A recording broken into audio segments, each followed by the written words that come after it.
నమస్కారం. నేటి సమాచారం వార్తలు చదువుతుంది మన్నే సాంబశివరావు. సూపర్ 6 కు సంబంధించి చంద్రబాబు గారు మహిళలకు ఉచిత బస్ అన్నారు. మహిళలకు ఉచిత బస్ అన్నది పక్క రాష్ట్రం తెలంగాణలో అయితేనేమి, కర్ణాటకలో అయితేనేమి కాంగ్రెస్ పార్టీ అమలు చేసి చూపుతుంది.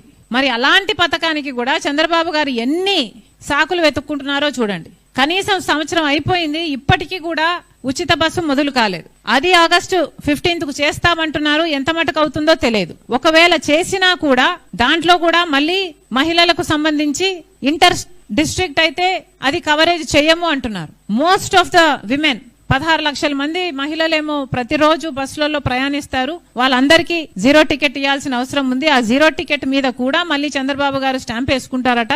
కానీ మహిళలు ప్రయాణించేది ఒక జిల్లా నుంచి ఇంకో జిల్లాకు, అంటే విజయవాడ నుంచి గుంటూరుకి వెళ్తే మళ్ళీ డబ్బులు కట్టాలట. ఇది ఎక్కడి న్యాయం అని అడుగుతున్నాం. ఇక ఇచ్చేదేదో మొత్తము ఫ్రీగా ఇయ్యొచ్చు కదా, ఇచ్చినట్టన్నా మంచి పేరైనా మీకు వస్తుంది కదా. ఇది చాలా అన్యాయం. సూపర్ 6 లో ఇంకొకటి మహిళా శక్తి. ప్రతి మహిళకి 18 ఏళ్లు నిండిన తర్వాత 1500 రూపాయలు నెలకిస్తామని చెప్పారు. సంవత్సరానికి 18,000 రూపాయలు ప్రతి మహిళకు ఇస్తామని చెప్తే అది చాలా పెద్ద బడ్జెట్టే.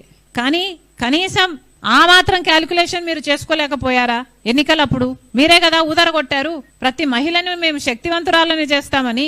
మరి అలాంటప్పుడు ఎంత ఖర్చు అవుతుందో మీకు తెలియదా? ఇప్పుడు రాష్ట్రాన్ని అమ్మేయాలి, ఆ పథకాన్ని అమలు చేయాలంటే అని మీ మంత్రులే మాట్లాడుతున్నారు. అంటే దానికి P4 తో లింకు పెడుతున్నారు అంటే మీ అసమర్థతే కదా. P4 తో లింకు పెడతాము అని మీరు ఆ రోజు చెప్పలేదు కదా. ఈ రోజేమో P4 కేమో దాతలు ఉంటే డబ్బులు వస్తాయి, దాతలు లేకపోతే డబ్బులు రావు. అంటే ఆ పథకం అమలు కాదు. దాదాపు 2 కోట్ల మంది మహిళలకు అమలు కావాల్సిన పథకం కనీసం 1,80,000 మహిళలకైతే అమలు కావాలి కదా. మరి ఇప్పుడు మీరు అన్నిటికీ లింకు పెడుతున్నారు, P4కు లింకు పెడుతున్నారు, రాష్ట్రానికి అమ్ముకోవాలి అని మాట్లాడుతున్నారు. అంటే మీకు ఎంత చిత్తశుద్ధి ఉన్నట్టు? మరి సూపర్ 6 సూపర్ ఫ్లాప్ అయిందనక ఏమనాలి? రైతుల విషయానికి అన్నదాత సుఖీభవ అన్నారు. 93 లక్షల మంది రైతులు ఉంటే మీరు ఇస్తున్నది ఎంతమందికి? 47 లక్షల మంది రైతులకి. మిగతా అందరికీ టోపీ పెట్టినట్టే కదా. తల్లికి వందనం పథకం ప్రకారం 87 లక్షల మంది విద్యార్థులు ఉంటే మీరు ఇస్తున్నది 67 లక్షల మందికి. అన్నిట్లో కోతలు పెట్టుకుంటూ పోతే మిమ్మల్ని ఏమనాలి? మీ చిత్తశుద్ధి కనిపించడం లేదు. మళ్ళీ చెప్తున్నాం, సూపర్ 6 యథావిధిగా మీరు ఎలా మాటిచ్చారో నిరుద్యోగ భృతి మీరు ఇంతకు ముందు కూడా మాటిచ్చారు. పోయిన ఎలక్షన్లలో 2014లో ముఖ్యమంత్రి అయినప్పుడు కూడా చంద్రబాబు గారు ఇదే మాట ఇచ్చారు. నిరుద్యోగ భృతి ప్రతి నెల ఇస్తామని చెప్పారు. అప్పుడు ఇవ్వలేదు, ఇప్పుడు ఇచ్చేటట్టు కనిపించటం లేదు. మేము ఉద్యోగాలు ఇస్తాము అంటున్నారు. కనీసం 50 లక్షల మంది బిడ్డలు ఉన్నారు ఉద్యోగాలు లేక.